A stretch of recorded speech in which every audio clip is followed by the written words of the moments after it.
Hello everybody, welcome to a new video or audio if you're listening to us on Apple Podcasts, Spotify, SoundCloud, etc., etc.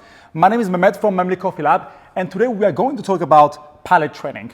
In the past, I've released a lot of episodes on audio, on podcast, on palate training, and I wanted to kind of recoup some here and divide them into four categories, and we are going to really focus on training your palate here. This is a great way for you to improve your tasting skills, but also this is also training for myself when I go compete on cup tasters. And on that palate training, we can divide it into four parts here. The first part is going to be the pure sort of technical palate training and olfactory and gustatory training. The second part, which will be another video maybe, on psychological, physical, mental preparation. Then the third part is really about the strategy, because here it's more towards kind of competition tasting and triangulation. And the last part is all the organization and logistics. But that's more on the competition set that we can do that later on another video. So when it comes to palate training, there's different aspects to take into consideration. First is really training your taste buds. But before that, we need to take into consideration olfactory training. You see, most of what we are tasting is actually through our nose. If you check out our podcast on sweetness, I explained through a lot of researches that has been done by really like scientists that there's no sugar in coffee. However, we are tasting some kind of sugar, and that is mostly due to aromatics, volatile compounds. So it's really important to taste, but also to smell first, and train your nose to detect smells. That will really improve. That will be the first step to improve your overall tasting skill. Because tasting, we always think about your mouth and your tongue and your taste buds, but it starts with your nose first. And there's really different ways of doing. There's different kits. You can have this kind of Le Nez du Café by Jean Lenoir. And this is a really professional kit that you may have seen it in all the SCA classes, Q grading, etc., etc. If you want to do it at home, you can actually create all these olfactory tests by creating those different elements of this flavor wheel. And for that, I invite you to our Patreon page, where I explain step by step what to do to really recreate all the scents that you have in the flavor wheel. But it's really feasible with a couple of at home. You already have almost all the equipment on that.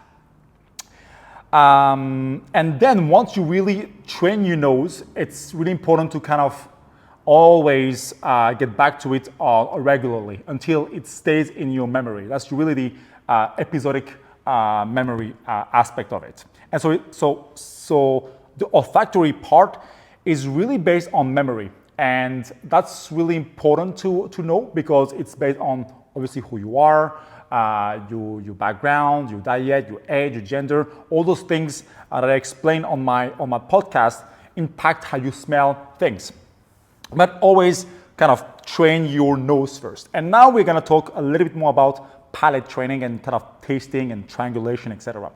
So what you need is on the basics of training your palate is really on tasting differences. And a very simple and affordable exercise is triangulation. And first you need some equipment. You're going to need some cupping bowls, spoon, kettle, water, coffee, of course, a sticker, brewers, a spittoon, etc., etc., and water to drink, because it's really important to reset your palate. In terms of cupping bowls, it's really important to have the same size. I just wait until those car passes. I'm really known for not cutting anything because I don't know how to edit all those stuff. But I'll just leave everything, and it's more live, right? So cupping bowls, just make sure it's all the same, and then you put a sticker on the bottom of one as the odd cup.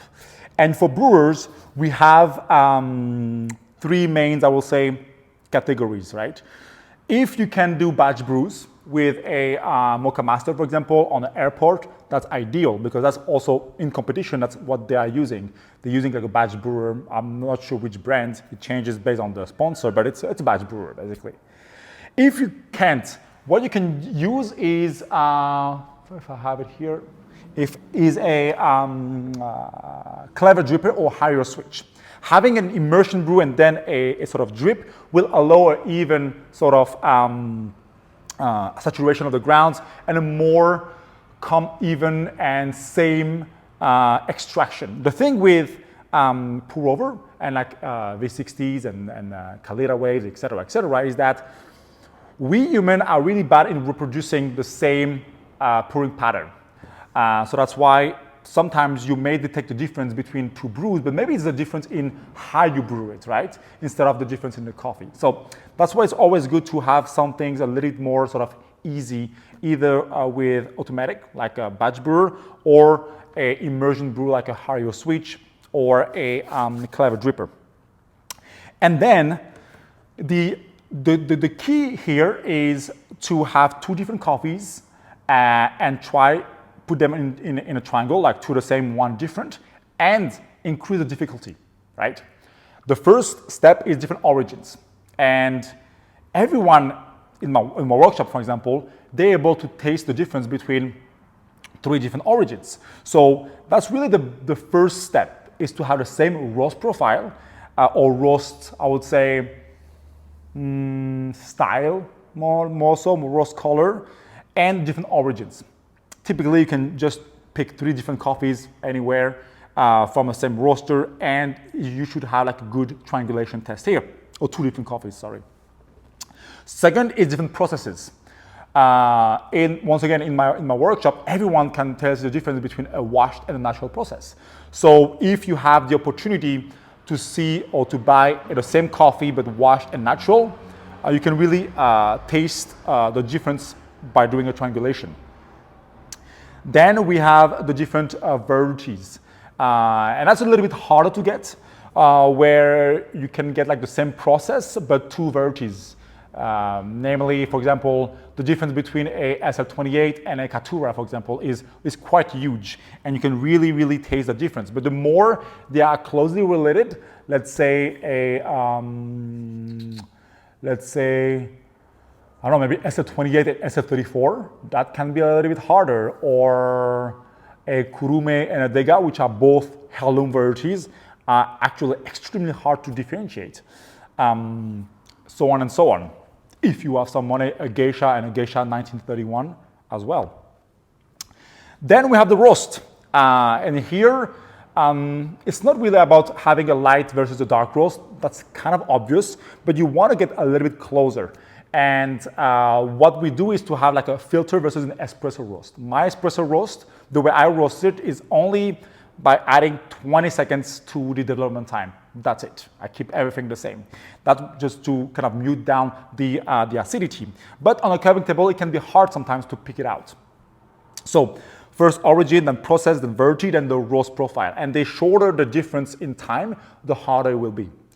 From experience, I really cannot tell a difference when there's a plus minus 10 seconds of difference. Above that, you can sense a difference as a trained cupper.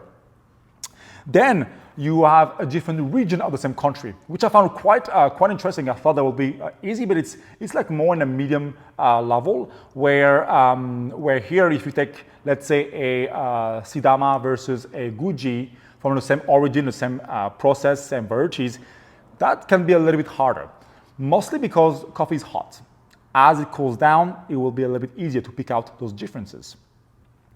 And last but not least is the farms, different farms. So if you can have access to the same region and different farms, which we will have next this month in September, October, then you can really train your palate on really small changes, because here you have just 2 producers, 2 practices with the same nature.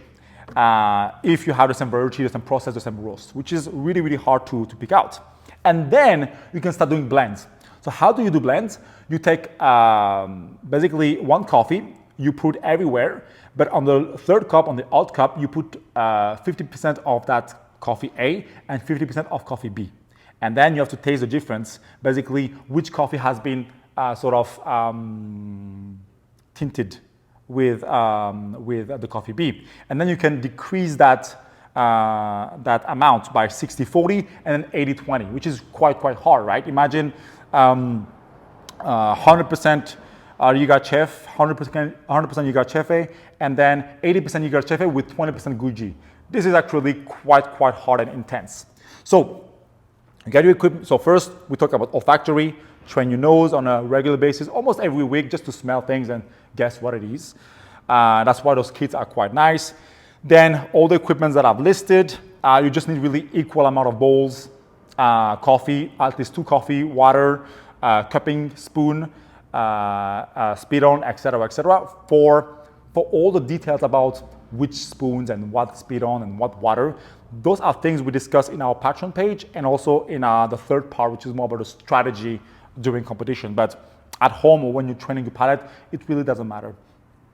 And then we increase the difficulties. So we start with different origins, process, variety, roast, region, farms, and then blends, which can be quite hard. Even blends of processes or varieties is super hard.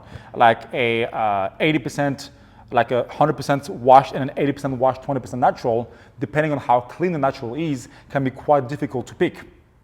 And then here's what you need to focus on when you taste the coffee. You need first to focus on flavor, right? We train our nose to detect flavor. So when you taste, you detect flavor, just which one tastes different. That's it. However, as it gets a little bit harder, flavor is not enough. And then you focus on 2 things that always change. When you are trained on, or you take some classes on brewing, roasting, barista, etc., they always talk about 2 things that always change during brewing and roasting and farming and etc. It's the bitterness and the acidity. So you taste first for the bitterness and taste basically which one is less or more bitter.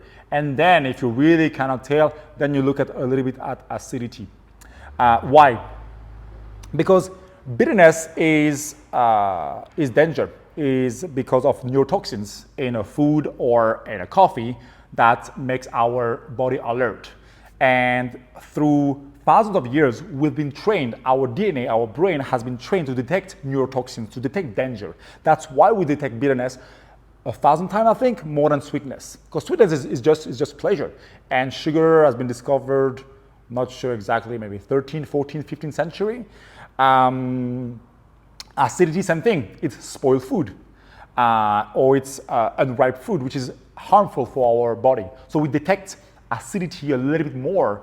We're more sensitive to acidity and bitterness than sweetness. Now, everyone will have different kind of sensitivity, different dial, but we all detect bitterness more than sweetness and acidity more than sweetness. So on tasting, really focus on the flavor, then the bitterness, and then the acidity.